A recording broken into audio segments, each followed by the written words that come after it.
Good afternoon. My name is Scott Littky, and I am the director of the Institute for Holocaust Education.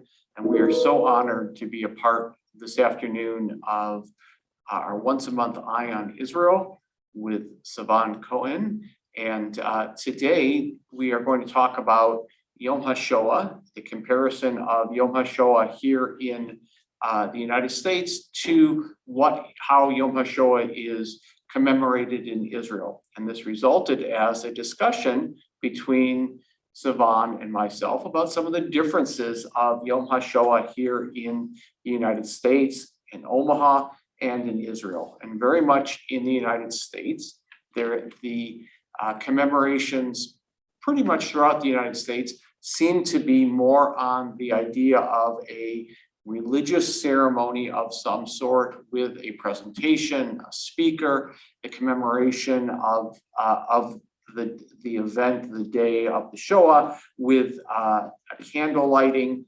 commemoration in memory of the 6 million, and also some type of different program and the recitation of some of the mourner prayers that we have in our liturgy, such as Mourner's Kaddish. So again, we found it to be, with Sivan and I found it very interesting, the differences between and the similarities between the way that we commemorate the day. And we thought as we get ready for Pesach and then after Pesach, Yom HaShoah, that you would all find it very interesting. Now in this community, we'll be commemorating Yom HaShoah on the evening of April 27th here at the Jewish Community Center at 7 p.m. We have our clergy from our different synagogues participating. Sivan will be participating, and we will have Dr. Gerald Steinacher as our speaker. Gerald has recently been allowed into the Vatican archives, and he's going to be speaking about some of the things that he's found. So it is my pleasure now to turn it over to Sivan. Hi, everybody. So as Scott says, we had a discussion about the differences between the way we commemorate Yom HaShoah in America and the way it's been commemorated in Israel. So I'm going to share a screen, just a second.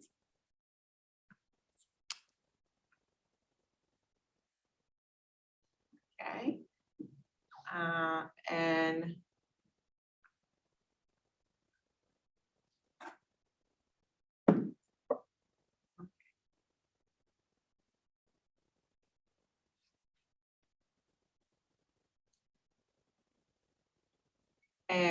just a second, guys.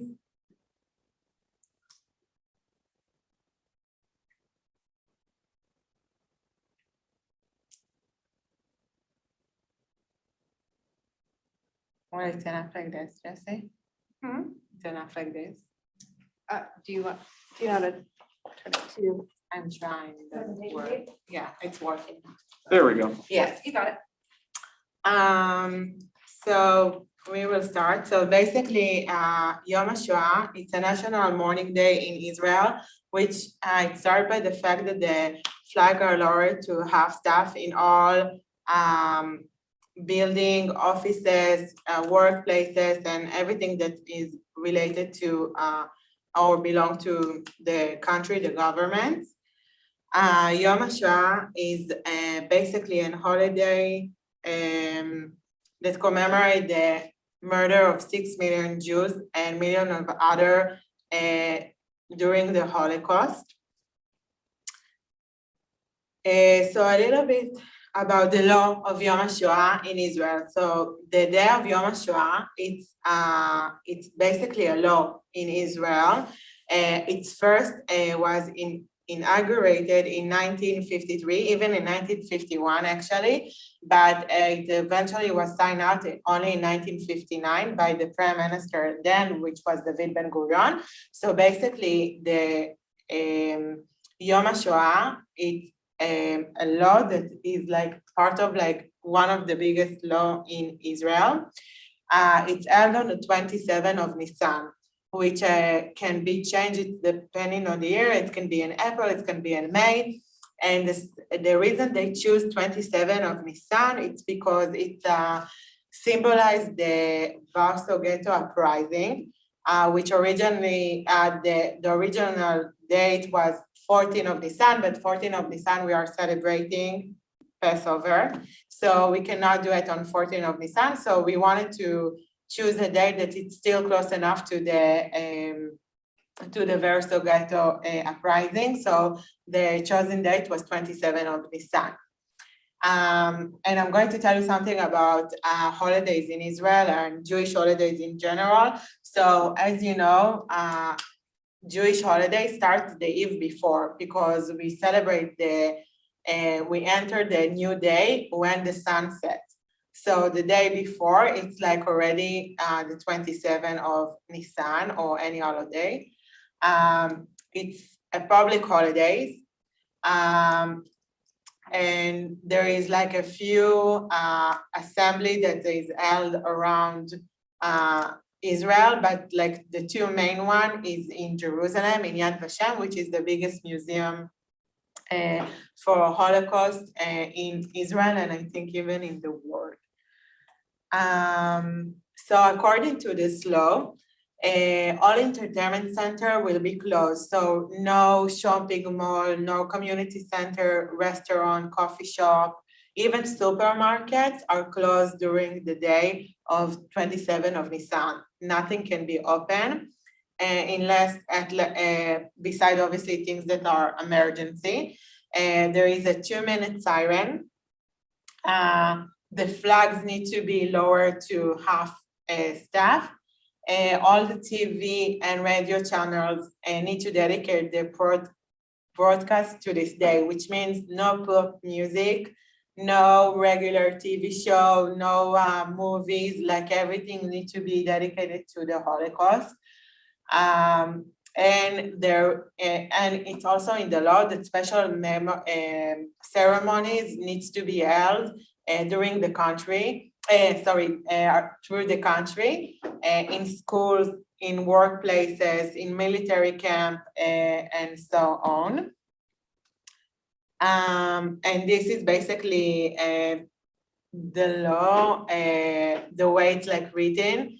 And again, it says like the same thing that I just mentioned earlier in bullet point about sirens, that everything stopped for 2 minutes, even on the roads, and the ceremony that are held, and the flag and the radio station broadcast.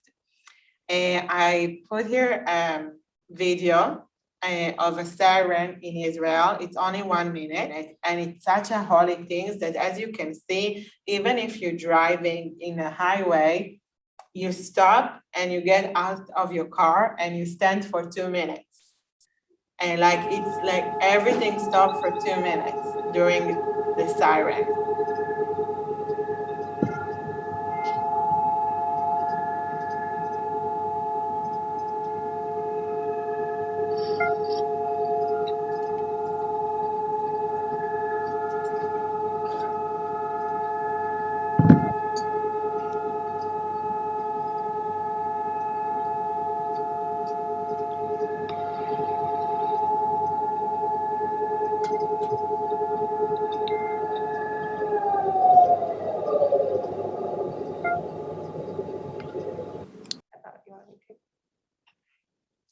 Okay. This is a very important sentence by Carlos Weispoon. As long as someone remembers us, we are alive. And one of the things that is very important in Israel education is the fact that a lot of national and holidays that related to something that is like Yom HaZikaron or Yom HaShoah, it's very important to educate. And one of the things here that you see in Israel, when you get to the final year of high school, there is an option to go to Poland. It's called Masala Polin, and basically teenagers, and it's like a program that's been held for years now. Teenagers go from different places of the country to a week in Poland to see all the ghettos, Auschwitz, and it's very important. It's very important part of the curriculum in Israel. Everything related to the Holocaust. So also it's a subsidized. It's very important program in Israel. So yeah, this is about the education, and I want to move to the next part, which is Hadar Pee'r. Hadar. Hello.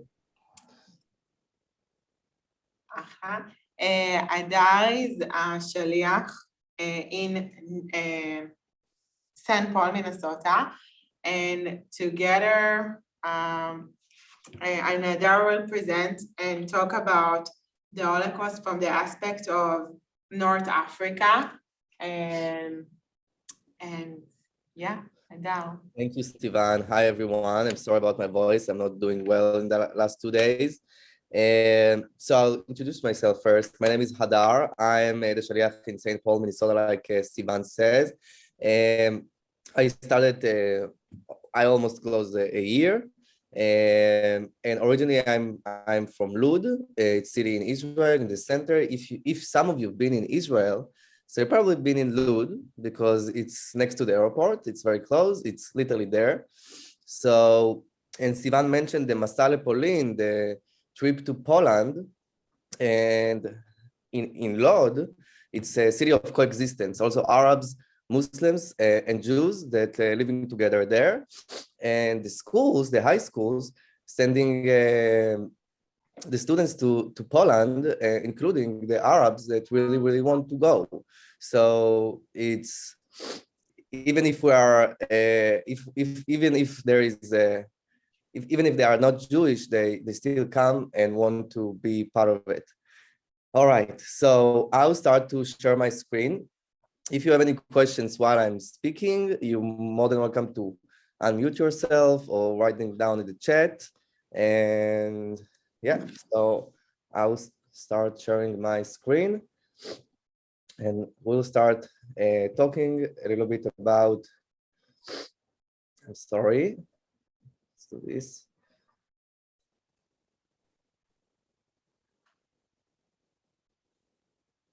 All right, everyone can see the screen?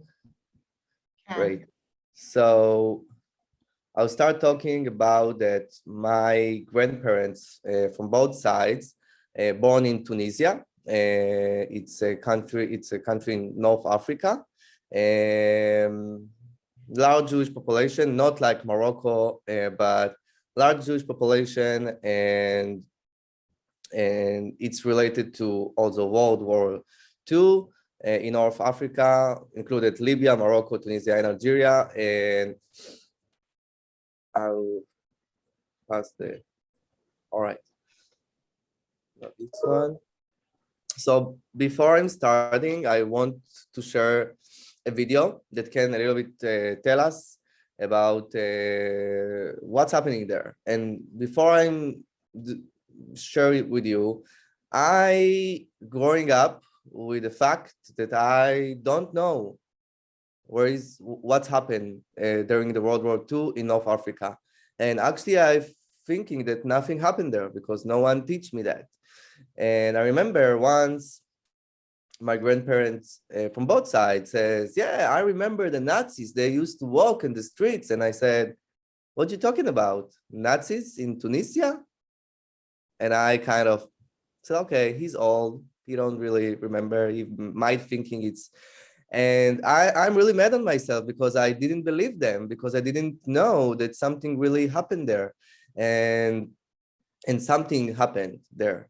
And we will see it a little bit in the video, and then I'll talk a little bit more about it. And in the end, I will share the story of my grandfather that it's a testimony of him. I'm playing the video. So far, there is any questions? All right.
All right. Not easy video to watch. I'll just want to go from. I have to say something that they just says in the end of the video that Yad Vashem starting to recognize or starting to teach more about that, which is very, very important. And but you know, with the other hand, I would say me and my family, it's sad. It's sad because no one thinking ever to talk to my grandparents, to talk with their parents that just came to Israel with a lot of stories from that time and with the evidence, and no one really take it or take care of it. And today it's like most of the people don't know many things about it. It's very, very hard. And also to do this presentation, it was very, very hard because I couldn't find any information. I'm looking for in websites, in friends, in Tunisians, I'm really trying to learn more about it, and I just don't have much information. So I'm going to share with you what I know basically and what I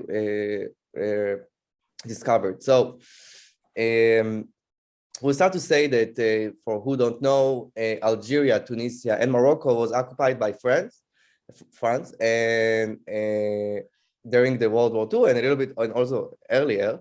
Vichy is the guy that was collaborate with Hitler, and since and the Nazis, the anti-Semitism rules against Jews become in Europe, so they also was included in North Africa, in Morocco, Tunisia, and Algeria. Like you saw in the video, was a was a heavy fine that was on Jewish people. Jewish people they took the residence, the citizenship of Jewish people, because most of them have a French citizenship as well. They took, like I said, heavy fines if it's to steal the money and the gold from Jews. And I'll speak a little bit more about Tunisia, because Tunisia was the only country in North Africa that the Nazis really came there. It's the only country that Germany came there, and not just sending orders to France or Italy to do it. And in Libya, like I didn't say that, but Libya was occupied by Italy, and by the Mussolini, which is also a dictator like Vichy, and all the laws against Jews become to this country as well. Like you can see, there is a protocol for the Jews that says that they're taking, like they don't have any rights anymore, or kind of things like that. The Kanona Yehudim, it's like, yeah, what we're taking from you basically. There is like you can see, violence if it's to breaking cemeteries, economic damage, and also labor camps, war camps, that we'll talk a little bit about that through my grandfather's story. There is any questions so far about what I said? Sivan, do you have something to add? Something maybe about your family or stories that you?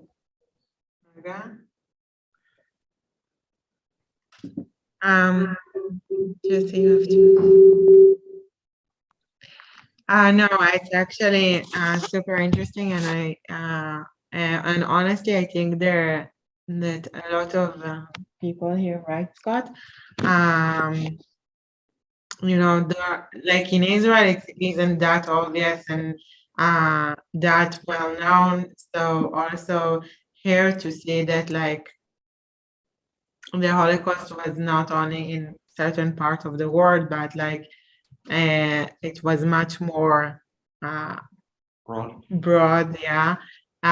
So it's interesting to see and yeah, and to learn about it. Right, thank you. Just go over here again. Just, yeah. In November 1942, the Nazis conquered Tunisia. So I speak a little bit more about Tunisia. Tunisia.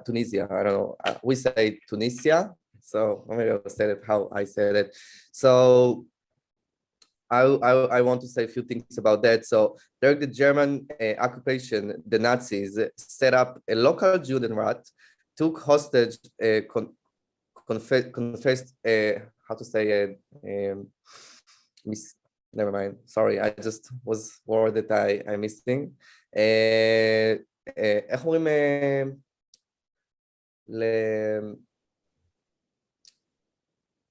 להחרים? You know, Sivan? Turn yours off. It's for using the speakers. Jewish property was taken, basically, if we use this simple word, and was many Jews that was have to wear the yellow star as well. The big synagogue in Tunis, which is the capital of Tunisia, became to be a warehouse to put all the weapon and all the things that the Nazis have. And I think, and also there is another thing that the 5,000 of Jews sending to concentration labor camps, and also a few of them sent to the death in and I missed the word in English. I'm sorry. So I wanted to. Okay, yeah, this is the percent of the Libyan Jewish community was killed in Libya. I want to move. Can touch of the end of the war result.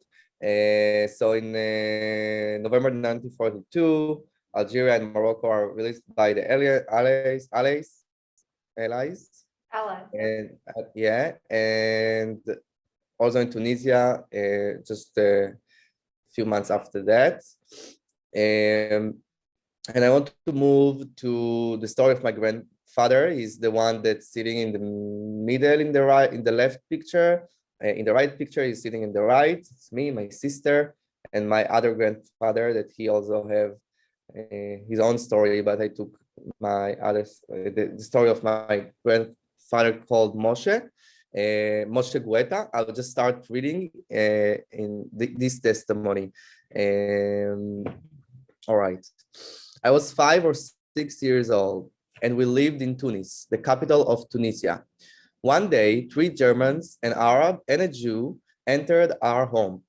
I didn't really notice them and kept playing with my brother and hang on his leg. The Germans ripped me off my brother's leg and wanted us to stop playing. Once of the Germans turned to the Arab and spoke to him in German. The Arab translated that the Nazis demanded their family's money and gold. My mom responded that she has no money and gold to give them. The German knew exactly where she was hiding the money and gold. My mother hid the money and gold in handkerchief and put it in the sack of flour. They did not go to closet, nor did they check her body. They went straight to the food sacks and started pouring everything on the floor. They made the Arab pour all of our food sacks on the ground. They were armed, but I was not afraid and did not understand what was happening. All the sacks were on the floor and I started playing in the mess. So they pushed me and kicked me in the head. To this day, I remember their boots, and they wear long coats with Chanel written on them. My mom got up quickly, took me on, and put me under her dress so I would not get beaten again. To this day, I have marks on my head. I just cried. You can see the mark is in my grandfather's head. After they took the money and gold, they took my brother, Moshe Guette, 27 years old. They took him to a labor camp, and we did not know when he would return. They took all the young men to forced labor to make ammunition and weapons to condition. Oh, sorry, I'm having a hard time with this word. Condition there were cruel. The conditions there were cruel. My mother decided to run away from here, took me and my siblings to my aunt's home. She lived on other end of the town. We stayed for a long time. We barely had money. We barely eat. We took food from the neighbors. We hid until the Germans left Tunisia. My father was a great grave digger. Every day, my father will bury about 15 Jews who died as a result of forced labor and the camps. One day, at my dad's job, one of the bodies he had to bury was his son, Moshe Guette, and they told him, "Here's your son back from forced labor." We lost Moshe Guette. My dad never talked about it. My mother was the only one who talked about it. I am today defined as a Holocaust survivor since 2011. And I'm saying that, just stop sharing my screen, because Jews from our countries was having a hard time to tell their story. I mean, no one want to hear them, no one want to believe them, and no one want to give them money as well. We're speaking about the reparation that many Jews get in 1950, 1950. It's called it was agreement between the German government and Israel government to give money basically to all the survivors of the Holocaust. But the Jews from our countries didn't not count. No one really check what's happened there or what's going on. And another fact that when Hitler rised and the Nazis party rise, many Jews ran away to North Africa, actually, and they find shelter at the Jewish communities in North Africa. Not many, I mean, but was kind of, few Jews that run away from there and they get sheltered there. And many Jews help them with visa and to find house and everything like that. And you know what, in the end of the day, we're speaking about Holocaust Remembrance Day. We're speaking about different Jewish communities around the world. And at the end of the day, we all one people. We all Jews. And unfortunately, I remember it was a month ago when Whoopi Goldberg just says she's regret about what she said, but she says that if no one know, but she said that the Jews that the Hitler want, like it's like white men's against white men's, which is not true. North African Jews wasn't white, and also another fact about, if we spoke about Africa in general, was the Nazis also send people to Ethiopia to kill Jews there as well, and they succeed. They killed a few, I can say under 50 Jews. In North Africa was a little bit more, and in Europe, West and East was really a lot of Jews that died. But like I said, in the end of the day, we all our stories should be told, and we should listen to each other. And like I didn't listen to my grandfather, and in the last 2 years I'm exploring this and I'm trying to learn more about it. And I'm sorry that I wasn't I a little bit not feeling that well. I wish we can have more time to talk about what's happening there. And I really call you to read more about it and try to explore more about more Jewish communities that was killed during the World War II. I know that was in the Middle East as well, and Greece. And Sivan, you'd like to add anything that I might miss? No, like, it's very important to acknowledge that it's not like in America, they see people as like, as you said, like white, or like by really defined by color. And as you said, like a lot of the Jews that were murdered during the Holocaust are not necessarily like people from Eastern Europe.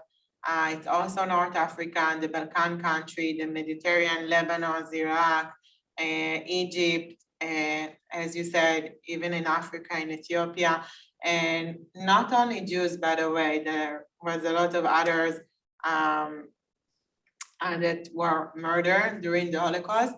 And it was very interesting to see this perspective and this aspect of like North Africa Jew. And yeah, do you guys have any question? I have one. Yes. Do you think in Israel today that there's more of a want to know the stories of the North African Jews who experienced during the Holocaust? So that's great questions, because was a lot of critiques from to the government about it. Yeah. Why the Mizrahi Jews, which is including Balkan country Jews or North African Jews and Middle Eastern Jews, why their story not been told at school, the history of these communities in the history. And Naftali Bennett, which is today is the Prime Minister of Israel, few years ago, he was the Minister of Education, and he decided to build a committee called the Bitan Committee, which this committee will help to bring more stories, more history, including to travel to Balkan states with Mizrahi Jews kids on all the school basically, and also to North Africa, Morocco, and to learn their heritage and the roots of these communities and what's happening there. The last time that I've been in school, it was 10 years ago. I want to know, I would like to believe that it's changed a bit, but for sure I can tell you, I don't know about the students right now, but for sure I can tell you that most of the people of Israel, and I'm sorry to say it in this way, but don't know a lot, or even if a little bit, about what's happened in North Africa during World War II. And like I said, I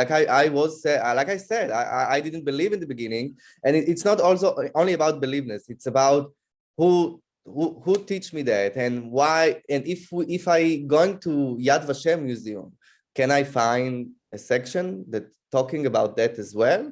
Or if Yom HaShoah, during Yom HaShoah, Sivan says earlier that there is no TV like comedy shows and stuff like that. There is only like the documentary stories that we can see on the screen. And if we see stories from North Africa, unfortunately, not much. But like I said, I'm looking for I searching so much to learn about what's happened there, because also my grandfather, he has this story, his mother have more stories, and other families of him have another stories, but I don't know them. Most of them die, and no one took the testimony of them. And I know there is a project that's going on to go to these older people and try to write down testimonies and to know and to make this puzzle, take all the pieces of puzzle and to make it to one picture. It's very, very hard. And I hope that it will change in the future. But I mean, it's funny to say it because these people are, they're not going to live forever, and we should do it right now. But this committee tried to put more studies about it to the students and in general. Yeah, but unfortunately, like I said, many people don't know. Yeah, there's another questions. No, someone asked about the videograph, and I think it's what we are doing now. Obviously, it's naturally people will not survive. The survivor not going to live forever. So there is a lot of testimony that are videographed. But like the main issue with Jewish from North Africa is more, as Hadar said, that there was no focus around them, and nobody really took them seriously. There was also a very clear reason why they brought a lot of them to Israel, and in the beginning, and so they are just like starting to do something about it just like recently. And again, as Hadar said, we lost already so many people, so many testimony. So this is why it's a bit unfortunate. And I have to say that I read a few testimonies that I was shocked that no one like hearing about them. Horrible things. So many people die. So many people, like, even if they don't die, they all the money and gold taken from them, and all what they have. So if they don't die, but something else taken from them, and it just we just need to learn about it. I mean, I spoke in my federation and I said, look, I'm running this lecture or program about that, and they said, oh, what? Was there something going on in World War II in North Africa? I said, yeah. I mean, I don't want to be the one that surprised you about that, but unfortunately, this is what's happening, and we should bring the focus to all the stories equally, and to learn and to want to learn, and because this is our history. It's not only my history. It's not only my story. It's not only the story of my grandfather. It's all these stories. It's belong to all of us. And what's happened there, and what's happened in Europe, and what's happened in other countries. It's these stories belong to all of us.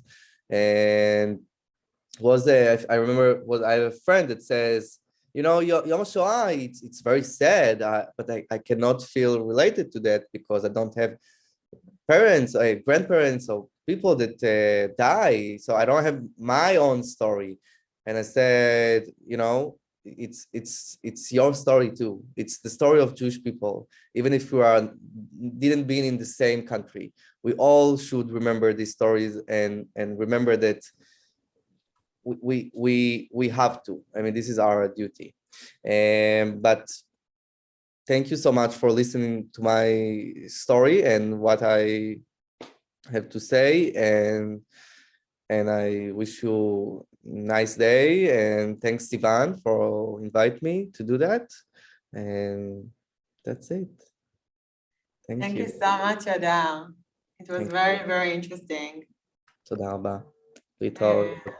Bye. Bye. Anyone else have questions?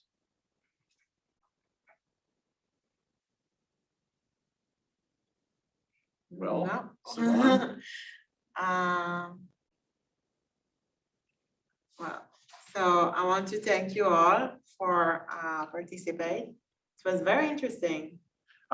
It's fascinating, and I think that hopefully, as we learn more. Hopefully we can do some more programming on that area. I'm interested in finding out through some of the other places that we have relationships with, what type of information they may have on that area. Again, you see the difference of just the commemoration, the understandings both here and in Israel, but the best part of it is that we still work together to keep learning, to keep knowing, and to make sure that we don't do this again. Anything else anyone want to say? Well, we thank you. Program. Good Thank you. program. Yeah. Sivan, do you know what you're doing next month? No, it's a surprise. Well, so I hope that people tune in the first week of May. Can't believe it will be May already, but the year is going quite fast. And again, thank you all for being here, and thank you, Sivan, for including us today. Thank you, guys.